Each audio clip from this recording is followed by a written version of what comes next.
জানিয়ে দেব আজকের পশ্চিমবঙ্গ ও দেশ বিদেশের সবথেকে বড় গুরুত্বপূর্ণ 30টি তাজা সংবাদ। খবরের শুরুতেই জানিয়ে দেব সংবাদ শিরোনাম, পরে থাকবে বিস্তারিত। লভ হোক বা ল্যান্ড জিহাদ বরদাস্ত করবে না সরকার, ধর্মান্তরণ রুখতেও কঠোর আইন ঘোষণা শুভেন্দু অধিকারীর। রক্ষকী ভক্ষক, রাম মন্দিরের চুরি লবকুশের, গ্রেপ্তার ক্যাশবাক্সের চাবির মালিক সহ মন্দিরের 8 কর্মী। অভিযুক্তের কোমরে দড়ি বেঁধে হাঁটানোর মামলায় বড় নির্দেশ হাইকোর্টের। সোমবার বিধানসভায় অভিন্ন দেওয়ানি বিধি বিল পেশ করবেন মুখ্যমন্ত্রী শুভেন্দু। পশ্চিমবঙ্গ হতে পারে দেশের 4র্থ রাজ্য। 1 জুলাই থেকে বদলে যাচ্ছে 5 বড় নিয়ম। এলপিজি, আধার, ব্যাংকের কার্ড না জানলে বাড়তে পারে খরচ। দ্বিতীয়বার যেন আসতে না হয়, আসলে আপনাদের জন্য ভালো হবে না, পুলিশ ফাঁড়িতে ঢুকে হুঁশিয়ারি শঙ্কর ঘোষের। আসল তৃণমূল কারা, 21 জুলাইয়ের আগেই ভাগ্য নির্ধারণের ডেডলাইন চূড়ান্ত করলেন স্পিকার। এসআইআর ব্লক ভিত্তিক ট্রাইব্যুনাল গড়ে পর্যাপ্ত সংখ্যায় প্রাক্তন বিচারপতি নিয়োগ করা হোক, সুপ্রিম কোর্টে আর্জি অধীরের। বালিখালে তৃণমূল নেতার বাড়ি বয়ে গিয়ে ডিমবর্ষণ এলাকাবাসীর, দরজায় তালা, নিজেকে ঘরবন্দি করলেন অভিজিৎ। রেশন গ্রাহকদের জন্য খারাপ খবর, প্রতি মাসে আর 35 কেজি চাল গম পাওয়া যাবে না। কলকাতা থেকে আগ্নেয়াস্ত্র সহ গ্রেপ্তার ক্যানিং এর তৃণমূল নেতা, থানার সামনে মাথায় ডিম ভাঙল জনতা। ফিরহাদের গ্রেপ্তারি চেয়ে সুর চালাচ্ছে কালীঘাট তৃণমূল, বাম কংগ্রেসও। নিরাপত্তার প্রশ্নে কি বিপাকে ঋতব্রতের শিবির। তামান্না খুনে ধৃত বেড়ে 19, ট্রানজিট রিমান্ডে আনা হলো মিনারুলকে, আরো 5 জনের খোঁজে পুলিশ। বাড়ি ভাঙার বজ্র থেকে তৈরি হবে ইট, পরিবেশ দূষণ রোধে অগ্নিমিত্রা বললেন প্রযুক্তি হাতিয়ার। 34 বছর আগে বাবার মৃত্যু, এতদিনে হলো শ্রাদ্ধ। বিজেপি ক্ষমতায় আসার পর প্রতিজ্ঞা পূরণ 2 ছেলের। পায়ে দড়ি বেঁধে উল্টো করে ঝুলিয়ে মার 11 বছরের বালককে, নগ্ন করে ভিডিও। জয়নগরে প্রতিবেশীর কাণ্ডে হইচই। বাড়ির প্ল্যানে দুর্নীতি হলে এফআইআর করুন, পদক্ষেপ করা হবে জানালেন শুভেন্দু। মা অসুস্থ তবু বেইমানি, 21 জুলাই নিয়ে মমতার আবেগঘন বার্তায় তোলপাড় তৃণমূল। কলকাতা দেখব মামা, আবদার করেই তালাতলার বহুতলের ছাদে, আর ফেরা হলো না মামা ভাগ্নের। মহিলাদের জন্য বড় সুখবর, সরকারি বাসে যাতায়াতে এবার লাগবে পিঙ্ক কার্ড, কিভাবে পাবেন জানুন বিস্তারিত। ইউসিসি আসলে বিজেপির মেরুকরণের হাতিয়ার, অভিন্ন দেওয়ানি বিধি নিয়ে সরব কালীঘাট তৃণমূল। অভিষেকের আত্মসহায়কের বন্ধুকে মাঝরাতে তুলে নিয়ে গেল পুলিশ, কোন থানা কি বৃত্তান্ত জানেই না পরিবার। রাস্তায় হাঁটলে মনে হয় ইসলামাবাদে আছি, মসজিদ থেকে লাউড স্পিকারে আজান দেওয়া নিষিদ্ধ করছে এই দেশ। একই পরিবারের একাধিক মহিলা পাবেন অন্নপূর্ণার টাকা, কি নিয়ম জানালো রাজ্য সরকার। তৃণমূলকে শেষ করার অপারেশন চলছে, আমাদের দমাতে পারবে না, বিজেপিকে বিঁধলেন মহুয়া। দিদিকে ফিরিয়ে দাদাতে আস্থা, ভবানীপুরে নতুন অফিস খুলে শুভেন্দু বললেন রোজ পরিষেবা পাবেন। যেই হন না কেন আপনি, ছাড়া তো আপনাকে হবে না, স্পষ্ট বার্তা অগ্নিমিত্রার। নিশানায় কে। বেজিংয়ে 108 তলা উঁচু ভবনে ধাক্কা মেরে ভেঙে পড়ল বিমান, আতঙ্কে ছোটাছুটি। এতক্ষণ শুনছিলেন সংবাদ শিরোনাম, এখন আসছি বিস্তারিত খবরে। প্রচলিত আইনে জোর করে ধর্মান্তরণের বিরুদ্ধে আইনি ব্যবস্থার সংস্থান থাকলেও ভারতীয় জনতা পার্টি সব সময়ে বলপূর্বক ধর্মান্তরণের ক্ষেত্রে কড়া পদক্ষেপের পক্ষে। শুক্রবার মুখ্যমন্ত্রীর গলাতেও সেই সুরই শোনা যায়। ধর্মান্তরণ নিয়ে কঠোর আইন আনতে চলেছে রাজ্যের সরকার। লভ জিহাদ এবং ল্যান্ড জিহাদ রুখতেও কঠিন আইন আনবে তারা। শুক্রবার সিটিজেন এম্পাওয়ারমেন্ট ফোরাম নামে একটি বেসরকারি সংগঠনের উদ্যোগে বঙ্কিমচন্দ্র চট্টোপাধ্যায়ের জন্মজয়ন্তী উপলক্ষে রবীন্দ্র সদনে আয়োজিত এক অনুষ্ঠানে নতুন আইন আনার বিষয়ে উল্লেখ করেন মুখ্যমন্ত্রী শুভেন্দু অধিকারী। ইতিমধ্যে বিজেপি সরকার অভিন্ন দেওয়ানি বিধি বিল আকারে বিধানসভায় পেশ করার সিদ্ধান্ত নিয়েছে বলে জানিয়েছে মুখ্যমন্ত্রী। প্রচলিত আইনে জোর করে ধর্মান্তরণের বিরুদ্ধে আইনি ব্যবস্থার সংস্থান থাকলেও ভারতীয় জনতা পার্টি সব সময় বলপূর্বক ধর্মান্তরণের ক্ষেত্রে কড়া পদক্ষেপের পক্ষে। শুক্রবার মুখ্যমন্ত্রীর গলাতেও সেই সুরই শোনা যায়। এর সঙ্গেই তিনি যোগ করেন লভ জিহাদ এবং ল্যান্ড জিহাদ ও বরদাস্ত করা হবে না। বিজেপি শাসিত রাজ্য উত্তরপ্রদেশ, গুজরাট এবং উত্তরাখণ্ডে ইতিমধ্যে চালু হয়েছে ধর্মান্তরণ নিয়ে কঠোর আইন। দুটি আলাদা ধর্মাবলম্বী মানুষের মধ্যে বিয়ের ক্ষেত্রে বেশ কিছু বিধিনিষেধ আরোপ করা হয়েছে এই আইনগুলিতে। এ রাজ্য বিজেপির অভিযোগ, বিয়ের নামে বা ব্যক্তিগত সম্পর্কের আড়ালে পরিকল্পনা মাফিক প্রতারণা করে ধর্মান্তরণ করা হচ্ছে, যা বিজেপি লভ জিহাদ নামে অভিহিত করে। উত্তরপ্রদেশ এবং উত্তরাখণ্ডের এই ধর্মান্তরণ সংক্রান্ত আইন শীর্ষ আদালতের চ্যালেঞ্জের মুখে পড়েছে। অন্যদিকে অসমেও হিমন্ত বিশ্ব শর্মা সরকার অভিন্ন দেওয়ানি বিধির মধ্যেই 2 আলাদা ধর্মাবলম্বীর বিয়ের ক্ষেত্রে বিধিনিষেধ আরোপের সংস্থান তৈরি করেছে। ল্যান্ড জিহাদ শব্দটিও ভারতীয় জনতা পার্টির রাজনৈতিক প্রচারের অংশ। এই রাজ্যে পরিকল্পিতভাবে কোনো বিশেষ ধর্মাবলম্বী মানুষ জমি কিনে জনবিন্যাস বদল করছে বলে নির্বাচনের প্রচারেই বারবার অভিযোগ তুলেছিল বিজেপি। গুজরাট, অসম সহ একাধিক বিজেপি শাসিত রাজ্যে দুই ভিন্ন ধর্মাবলম্বী মানুষের মধ্যে জমি কেনার ক্ষেত্রে সরকারি কড়াকড়ি রয়েছে। মুখ্যমন্ত্রী ল্যান্ড জিহাদ রুখতে আইন প্রণয়নের ঘোষণা সেই রকম কোনো বিধিনিষেধের ইঙ্গিত বলেই মনে করছেন আইনজ্ঞরা। শুক্রবারের অনুষ্ঠানে শুভেন্দু অধিকারী, শ্যামাপ্রসাদ মুখোপাধ্যায়ের এক দেশ এক প্রধান এক বিধান স্লোগানের কথা মনে করে দিয়ে যার নাম না করে নিশানা করেন বিরোধীদের। তিনি বলেন, অপারেশন সিঁদুরে সেনাবাহিনীর ভূমিকা নিয়ে প্রশ্ন তোলা হয়েছিল বা পহেলগাঁওয়ের আততায়ীদের নিয়ে অনেকে চুপ করেছিলেন। বাংলার মাটি থেকে আর এই ধরনের রাষ্ট্রদ্রোহিতা বরদাস্ত করা হবে না। শুভেন্দু শুক্রবার ঘোষণা করেন, জরুরি অবস্থার সময় এই রাজ্যের যারা গ্রেপ্তার হয়েছিলেন এবং জেলে যেতে হয়েছিল তাদেরকে 9ই আগস্ট রাজ্য সরকার সম্মাননা প্রদান করবে। রাম মন্দিরের রক্ষকই ভক্ষক, মন্দিরের অনুদান চুরির অভিযোগে গ্রেপ্তার করা হলো 8 জনকে। প্রাথমিকভাবে জানা গিয়েছে সকলেই মন্দিরের অনুদান গোনার সঙ্গে যুক্ত ছিলেন। এমনকি অনুদান বাক্সের চাবি যার কাছে ছিল সেই টিন্নু যাদবকেও গ্রেপ্তার করা হয়েছে। জানা গিয়েছে 8 অভিযুক্তকে গ্রেপ্তার করা হয়েছে অযোধ্যা থেকেই। উল্লেখ্য, রাম মন্দির উদ্বোধন হওয়ার পর থেকে বিপুল অঙ্কের অনুদান দিয়েছেন ভক্তরা। সিটের রিপোর্টে উঠে এসেছে রাম মন্দিরের নগদ প্রণামী জমা পড়েছে 3,500 কোটি টাকারও বেশি, সঙ্গে অগণিত সোনার উপর গয়না। এই ধনরাশির একটা বড় অংশের কোনো হদিশ মিলছে না। নগদ টাকা এবং গয়নার পাশাপাশি মন্দিরের হেফাজত থেকে গায়েব দানে পাওয়া রূপোর তৈরি ভূষণ্ডির কাকও। তদন্তে উঠে এসেছে গোটা সিস্টেমে যে অব্যবস্থার কথা বলা হচ্ছে সেই সিস্টেমে ঢুকে রয়েছেন বিশ্ব হিন্দু পরিষদের লোকেরাই। রাম জন্মভূমি ট্রাস্টের প্রধান চম্পত রায় নিজেও কাঠগড়ায়। গ্রেপ্তার হওয়া 8 জন প্রত্যেকেই যুক্ত ছিলেন মন্দিরের আর্থিক কার্যকলাপে। চম্পতের প্রাক্তন গাড়ি চালক টিন্নুর কাছে থাকতো দানবাক্সের চাবি। মন্দিরে তিনি রীতিমতো ছড়ি ঘোরাতেন বলেই অভিযোগ। অনুদান গোনার ক্ষেত্রেও যথেষ্ট সক্রিয় ছিলেন তিনি। যদিও টিন্নুর দাবি তার বিরুদ্ধে মিথ্যা মামলার অভিযোগ আনা হচ্ছে। অনুদান গোনার সঙ্গে জড়িত পিতা পুত্র রমাশঙ্কর মিশ্র এবং অনুকল্প মিশ্রকেও গ্রেপ্তার করা হয়েছে। রমাশঙ্করের জামাই লবকুশ মিশ্রের বিরুদ্ধে অভিযোগ, চুরি করা অর্থের বখরা করতেন তিনি। তার বাড়ি থেকে বিপুল টাকা মিলেছে বলেও অভিযোগ। অবিনাশ শুক্লা নামে মন্দিরের এক কর্মীর অ্যাকাউন্ট থেকে মিলেছে 5 লক্ষ টাকা। গ্রেপ্তার হয়েছেন তিনিও। এছাড়াও টাকা গোনায় যুক্ত মনীষ যাদব এখন পুলিশের জালে। গ্রেপ্তার হয়েছেন প্রাক্তন ব্যাংক কর্মী সুভাষ শ্রীবাস্তব।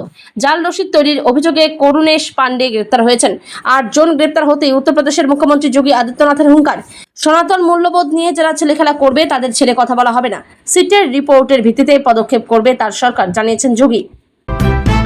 কোনো অভিযুক্তকে জনসমক্ষে অপমানজনকভাবে প্রদর্শন করা বা কোমরে দড়ি বেঁধে নিয়ে যাওয়া আইন এবং মানবাধিকারের পরিপন্থী, এমনই গুরুত্বপূর্ণ পর্যবেক্ষণ করল কলকাতা হাইকোর্ট। ফলতার তৃণমূল নেতা জাহাঙ্গীর খানকে গ্রেপ্তারের পর কোমরে দড়ি বেঁধে নিয়ে যাওয়ার অভিযোগ ঘিরে দায়ের হওয়া মামলার শুনানিতে আদালত স্পষ্ট জানিয়ে দিয়েছে, তদন্ত চললেও কোনোভাবেই অভিযুক্তের মানবাধিকার ক্ষুণ্ণ করা যাবে না। রাজ্যে সাম্প্রতিক সময় বিভিন্ন অপরাধের অভিযোগে একাধিক ব্যক্তিকে গ্রেপ্তারের সময় তাদের কোমরে দড়ি বেঁধে নিয়ে যাওয়ার ছবি প্রকাশ্যে এসেছে। সেই ঘটনাগুলিকে কেন্দ্র করে বিতর্কের মধ্যেই ফলতার প্রাক্তন তৃণমূল নেতা জাহাঙ্গীর খানের ক্ষেত্রেও একই ধরনের অভিযোগ ওঠে। ফলতার পুনর্নির্বাচনের পর থেকে বেপাত্তা ছিলেন জাহাঙ্গীর খান। পরে নেপাল সীমান্ত এলাকা থেকে তাকে গ্রেপ্তার করে পুলিশ। তার বিরুদ্ধে একাধিক মামলা রয়েছে বলে জানা যায়। এরপর তার স্ত্রী রেজিনা বিবি কলকাতা হাইকোর্টে আবেদন জানিয়ে জানতে চান জাহাঙ্গীর খানের বিরুদ্ধে মোট কতগুলি মামলা রয়েছে। পাশাপাশি গ্রেপ্তারের সময় কোমরে দড়ি বেঁধে প্রকাশ্যে নিয়ে যাওয়ার অভিযোগও আদালতের সামনে তুলে ধরা হয়।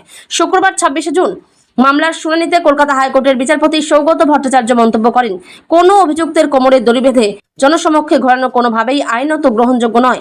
আদালত আরও জানায়, তদন্ত বা গ্রেপ্তারের প্রক্রিয়ায় এমন কোনো পদক্ষেপ করা যাবে না যাতে অভিযুক্তের মানবাধিকার লঙ্ঘিত হয়। এদিন রাজ্যের পক্ষের আইনজীবী আদালতে জানান, অভিযুক্তের কোমরে দড়ি বেঁধে নিয়ে যাওয়ার বিষয়ে তার কাছে নিশ্চিত তথ্য নেই। তিনি বলেন, বর্তমান সময়ে কৃত্রিম বুদ্ধিমত্তার সাহায্যে বিভিন্ন ধরনের ছবি বা ভিডিও তৈরি করা সম্ভব। বিষয়টি নিয়ে পুলিশের কাছে রিপোর্ট সংগ্রহ করার পরই তিনি আদালতে বিস্তারিত বক্তব্য পেশ করবেন। রাজ্যের বক্তব্য শোনার পর বিচারপতি নির্দেশ দেন, জাহাঙ্গীর খানের সঙ্গে এমন কোনো আচরণ করা যাবে না যা তার মৌলিক অধিকার বা মানবাধিকারের পরিপন্থী। আগামী 1 জুলাই মামলার পরবর্তী শুনানির দিন ধার্য করা হয়েছে।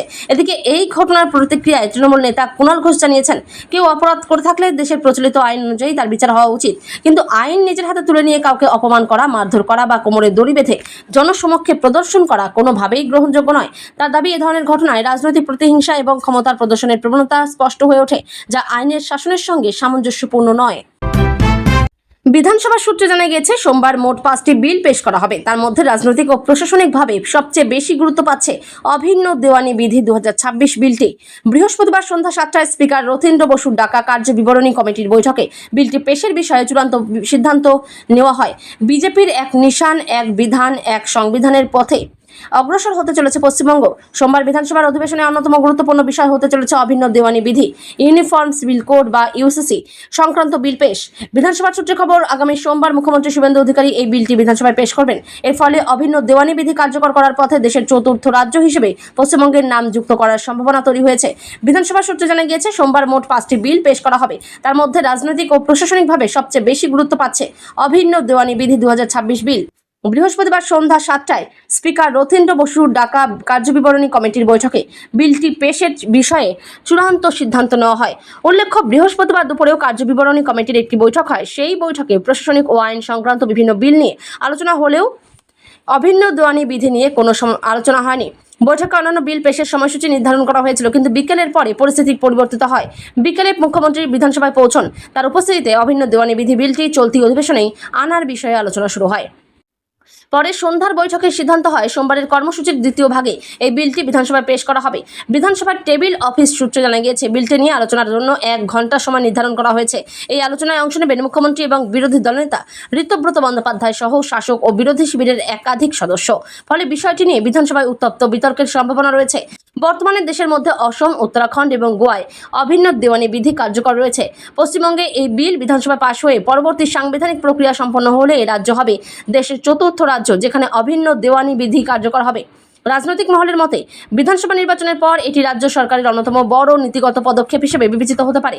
একই সঙ্গে ব্যক্তিগত আইন, বিবাহ বিচ্ছেদ, উত্তরাধিকার ও দত্তক গ্রহণের মতো বিষয়গুলিতে একক আইনি কাঠামো গঠনের লক্ষ্যে এই বিল কতটা কার্যকর হয় সেদিকেও নজর থাকবে সকলের।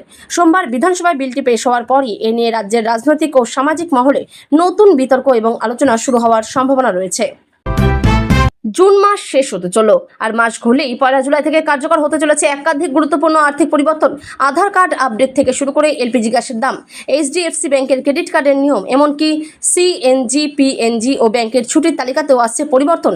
এই বদলগুলি সরাসরি প্রভাব ফেলতে পারে সাধারণ মানুষের দৈনন্দিন জীবন ও খরচের উপর। আধার কার্ডে ইমেল আপডেট হবে বিনামূল্যে। ইউআইডিএআই এর নতুন বিজ্ঞপ্তি অনুযায়ী যাদের আধার কার্ডে ইমেল আইডি আপডেট করা নেই তারা 1 জুলাই থেকে আগামী 6 মাস বিনামূল্যে ইমেল আইডি আপডেট করার সুযোগ পাবেন। এই সুবিধা চলবে জুলাই থেকে ডিসেম্বর পর্যন্ত। এর আগে আধারে ইমেল আপডেট করতে 75 টাকা ফি দিতে হতো। নতুন সিদ্ধান্তে সেই খরচ বাঁচবে সাধারণ মানুষের। এলপিজি গ্যাসের দামে পরিবর্তনের সম্ভাবনা।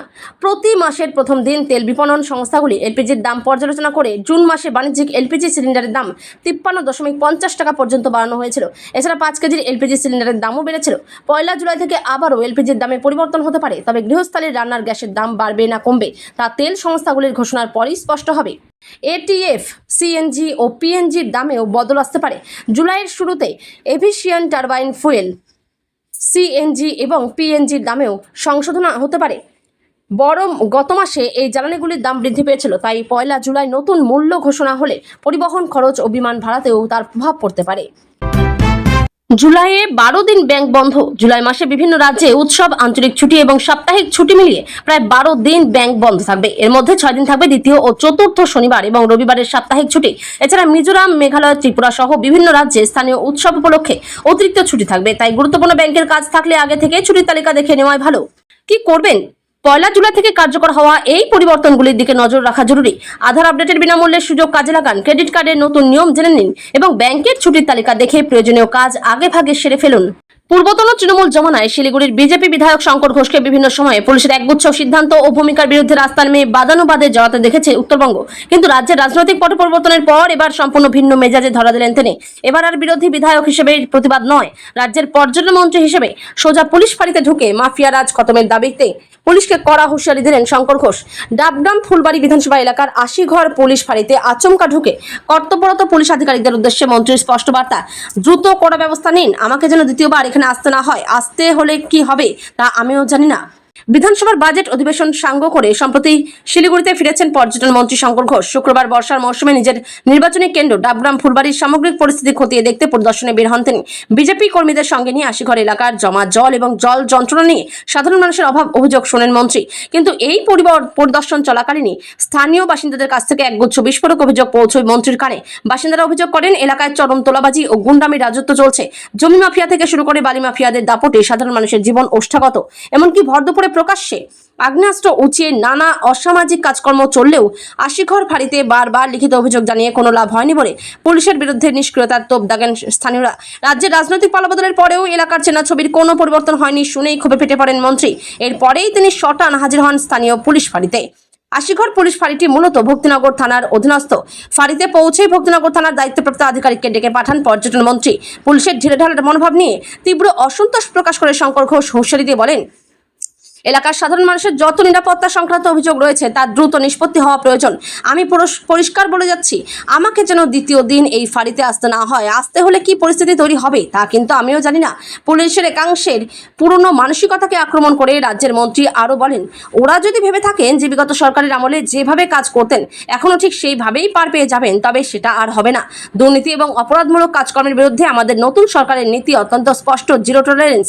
এই বিষয়ে আমাদের মাননীয় মুখ্যমন্ত্রীও যেমন কড়া নির্দেশ দিয়েছেন, তেমনি দলের রাজ্য সভাপতি শ্রমিক দাও স্পষ্ট বার্তা দিয়েছেন। এলাকা পরিদর্শন শেষে বর্ষাকালীন পরিকাঠামো নিয়ে সাংবাদিকদের মুখোমুখি হন পর্যটন মন্ত্রী শঙ্কর ঘোষ। তিনি জানান, বর্ষার জেরে ডাবগ্রাম এলাকার 2-3টি গুরুত্বপূর্ণ রাস্তার হাল অত্যন্ত শোচনীয় হয়ে পড়েছে।